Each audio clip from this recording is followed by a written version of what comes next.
ผ่านมาเนิ่นนานเหมือนสายทานไหลไป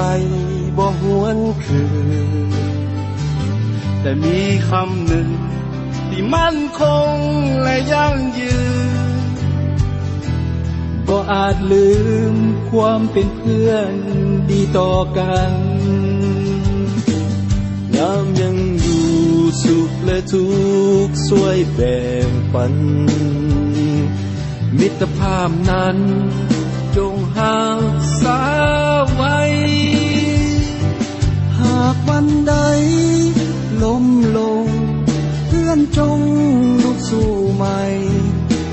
เฮาจะก้าวเดินไปพร้อมกัน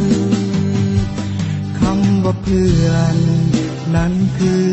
ความห่วงใยคำว่าเพื่อนจริงใจเสมอมาคำว่าเพื่อนบ่มีวันห่างลาชั่วดินฟ้าเพื่อนกันตลอดไป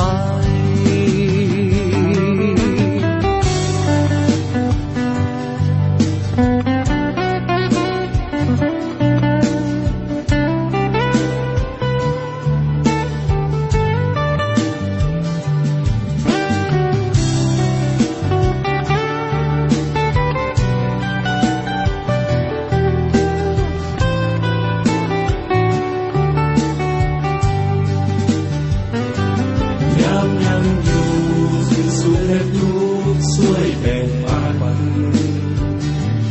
มิตรภาพนั้นจงรักษาไว้หากวันใดล้มลงเพื่อนจงสู้ใหม่เราจะก้าวเดินไปพร้อมกันคำว่าเพื่อนนั้นคือความห่วงใยเพื่อนจริงใจเสมอมาคำว่าเพื่อนบ่มีวันห่างลาส่วนดินฟ้าเพื่อนกันตลอดไปส่วนดินฟ้าเพื่อนกันจนวันตาย